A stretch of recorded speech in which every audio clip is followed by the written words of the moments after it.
60 seconds. That's all it takes for a COM-C to turn into a combat mode aboard a U.S. Navy carrier. A COM-C, a normal morning flight schedule, jets being refueled, crews resetting catapults, yellow shirts waving signals across the deck. It's like just another Tuesday. Then it hits. A radar ping, an unidentified object. Too fast, too low, no transponder. The Combat Information Center lights up. CIC to flight deck. Scramble alert. Emergency launch authorization. Go now. Sirens, orders, chaos, but rehearsed chaos. One pilot, already half-suited, is sprinting toward his F-18 Super Hornet. The deck crew clears space. The blast deflector starts rising. The steam pressure starts hissing and building. Everyone moves like they've drilled this 100 times, because they have. No time for questions, no time for checklists. Just one chance to get the jet airborne. Throttle full, launch bar down, afterburners engage. And in 2.3 seconds, a 66,000-pound machine is airborne and climbing, loaded for combat. But what triggered it? What did they see? Was it a drone, a missile, or something worse? What began as a routine patrol became a full-blown launch under threat conditions. And what happens next? No one on that ship will ever forget. 3 minutes earlier, there were no alarms. Just the low hum of jet engines, crew calls over the flight deck comms, and the steady rhythm of operations aboard the USS Theodore Roosevelt. But deep inside, in the Combat Information Center, where no sunlight reaches and every screen matters, something flashed. A contact. Then a second. No IFF signal, no flight plan, closing fast from 38 nautical miles southeast. The radar operator didn't hesitate. Unknown air contact, low altitude, vectoring inbound, no response to hails. The officer of the deck didn't need to ask twice. CIC to Air Boss, request emergency launch protocol. Initiate condition red. Above deck, chaos clicked into motion. The crew didn't panic. They executed. Every movement they made was something they'd rehearsed in blackout drills, storm simulations, and live ops. But this wasn't a drill. This was live. In the ready room, Lieutenant Jake Dusty Harper had just finished strapping into his G-suit. Before he could reach for his flight helmet, the call came through. He was already running. Why him? Well, because his jet was fueled, loaded, and parked at Catapult 2. Because he'd flown that exact loadout last week during Red Sea operations. Because sometimes, in a high-stakes moment, the decision comes down to readiness and gut instinct. On deck, yellow shirts cleared lanes with fast arm signals. Ordnancemen triple-checked pins on the AIM-120s and Sidewinders. Green shirts ran diagnostics like their lives depended on it, because they just might. The mystery contact kept closing. 28 miles, now 22. Altitude, unstable, could be a drone, could be a manned aircraft flying nap of the Earth. From CIC, the carrier's tactical action officer updated command. No comms, still tracking, speed suggests fixed wing, not rotary. That was all the captain needed. Launch now, he cried out. And just like that, the entire ship focused on one goal, getting Harper's Super Hornet airborne. One catapult team, one jet, one launch.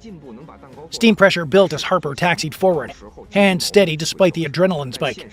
He gave the crew the thumbs up, the canopy sealed, green shirts ran their final checks, then the cat officer crouched, launch bar locked, hold, fire! The catapult slammed forward. Within seconds, Harper was off the deck and rising. Behind him, the rest of the deck froze, half in awe, half in anticipation, because what they'd just done wasn't routine. It was a live response to a real threat, and no one knows yet what was flying towards them. But one thing was clear. The enemy had closed the distance, and the U.S. Navy just answered. The second the catapult launched Harper's F-18, the deck went dead silent for half a beat, like everyone held their breath at once. Then it exploded into motion again. Steam lingered in the air, rising like smoke after a gunshot. Green shirts scrambled to clear the catapult track. Red shirts rechecked the next loadout, and deep below deck, data from the jet sensors began streaming into the ship's Combat Information Center. But for Lieutenant Harper, the world had just narrowed to the cockpit. His jet screamed off the bow, with 66,000 pounds of thrust forcing him into the seat like a concrete punch. In under 2.5 seconds, he went from 0 to nearly 150 knots. The carrier deck disappeared behind him. In front, blue sky, open sea, and a threat somewhere beyond radar range. His HUD lit up with contact data. No visual yet, but a bearing. The threat was still coming. Back on the flight deck, Catapult 2 groaned back into reset. Another jet was taxiing forward in case Harper called for backup. But this first launch, this was the Spear. Everything about the emergency launch was precision under pressure.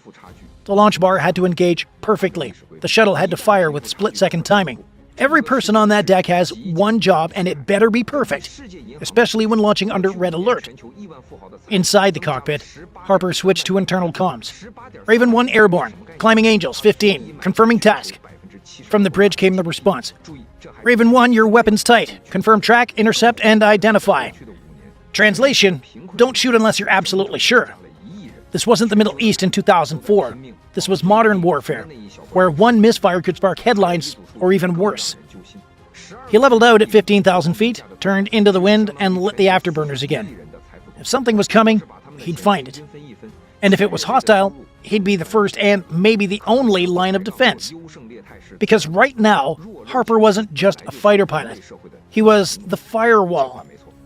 15,000 feet over the Red Sea, Lieutenant Harper scanned the horizon, nothing but blue and static. But his sensors told a different story. The radar contact was holding altitude at around 2,000 feet, still inbound. No transponder, no IFF, no response to hails. The signal flickered occasionally as if it were dipping in and out of radar cover. Could be terrain masking, could be intentional. Harper toggled to data link view. The E-2D Hawkeye circling above the carrier fed live tracking data into his cockpit. Then came the voice from AWACS. Raven 1, be advised, possible UAV. Iranian signature, estimated type Shahed 197 variant, could be armed. That changed everything. Those drones weren't just for recon. They'd been used in Yemen, Iraq, and even over Syria. Cheap, slow, but capable. Capable of carrying explosives, or acting like a kamikaze system. And now, one of them was flying straight towards a U.S. carrier strike group. Harper's voice stayed calm. Roger, visual scan will confirm. He pushed the stick gently right, banking to intercept. The drone was now inside 25 miles. Then, visual contact. It was low, hugging the sea, moving slower than expected. But the wingspan gave it away. Boxy fuselage, propeller, rear drive, definitely not a manned craft, but it was moving with intent and heading straight for the Roosevelt. Back on the ship, commanders weighed their options, but they couldn't take chances with the suspected suicide drone. But they also couldn't risk a diplomatic flare-up over an IT mistake. So it came down to Harper. Raven 1, weapons free if hostile intent confirmed, crackled over the radio. He nosed down slightly, approaching fast from above. Within seconds, he was trailing the drone at a safe offset. Then he saw it. Under the belly of the drone, what looked like a payload. Probably makeshift, maybe homemade, but dangerous enough. Target has external mount, possible explosives device. Recommend engagement. Raven 1, clear to fire. He didn't hesitate. Fox 2. An AIM-9X Sidewinder detached from his wing and sliced through the sky. No afterburner, no flash, just a quiet whoosh. It struck dead center. The drone disappeared in a fireball just 20 feet above the ocean, debris splashing in a long arc. Harper pulled away, scanning for secondaries. None appeared. But the tension didn't fade, because drones don't usually travel alone. AWACS, Raven 1. Request immediate sweep of area. Possible follow-on threat. Back on the Roosevelt, the bridge wasn't celebrating either. They were watching every radar sweep, waiting for another contact to pop. But nothing came. One drone, one intercept. Still, it didn't feel right, because this wasn't random. It was a probe. And that raised a chilling question. What were they really testing? Back on the flight deck, the roar of the Super Hornet was long gone, but the tension still hung in the air like static. Red shirts were reloading the rails, green shirts ran diagnostics on the catapult track. Nobody spoke unless it mattered, and nobody smiled. Not yet. In the ready room, Lieutenant Harper's locker sat open, helmet gone, flight checklist half folded on the bench, the kind of image that reminds everyone, when he's up there, anything can happen. A deck crew chief, call sign Bear, watched the sky, arms crossed. That bird took off fast, he muttered, to no one particular. Too fast for comfort. Next to him, a junior crewman nodded. That the first time we launched on condition red? Nope, Bear said. Just the first time you were here for it. Down below in the Combat Information Center, the mood was controlled. The CIC crew had tracked the intercept live. They'd heard Harper call the kill, and even though the threat was gone, no one relaxed. Because they knew the truth this time. Everything worked. But that's never guaranteed. On the deck, the catapult team reset for the next flight. Standard launch. Training run. Everything normal again. But the adrenaline hadn't faded. One of the green shirts, a young guy, maybe 20, wiped sweat off his face with a gloved hand. He wasn't even supposed to be on duty that shift. He got called in as a backup. Later, he'd tell his bunkmate, "I've never seen people move that fast. Like everyone knew exactly what to do. No yelling, just action." That's the Navy difference. Because you don't rise to the occasion, you fall back on your training. While the crew caught their breath, Harper's aircraft was already looping back into holding pattern. Its job done, but its presence still necessary. Because when it comes to defending a carrier, the F-18 Super Hornet isn't just a jet, it's a guardian. The Super Hornet, officially the Boeing F-18EF, is the U.S. Navy's go-to multi-role fighter. It's flown by every carrier air wing in the fleet. And in moments like this, you see exactly why. Twin-engine, carrier-launched, and built to operate from sea decks in punishing conditions. The Super Hornet is fast, rugged, and insanely flexible. Air-to-air, air-to-ground, close support, recon. It can do it all. Let's break it down. Top speed, Mach 1.8. Combat range over 1,200 miles. Payload up to 17,750 pounds. And most importantly, it's CATOBAR compatible. That stands for Catapult Assisted Takeoff, but Arrested Recovery. In simple terms, it's built to be flung off a ship at breakneck speed and still land back on a moving steel box bobbing in the ocean. The jet that Harper launched in, likely part of VFA Squadron, Strike Fighter Squadron 11 or similar. These squadrons train for exactly the kind of scramble that just happened. They live on the edge of readiness. But raw performance isn't the Super Hornet's only advantage. It's loaded with tech. Active Electronically Scanned Array, or AESA radar, infrared tracking systems, helmet-mounted queuing for weapons locks, and secure data link feeds from AWACS and ships below. That means that the pilot doesn't just see what's in front of him, he sees what the fleet sees. And when a launch goes red alert, that level of shared intel is the difference between control and chaos.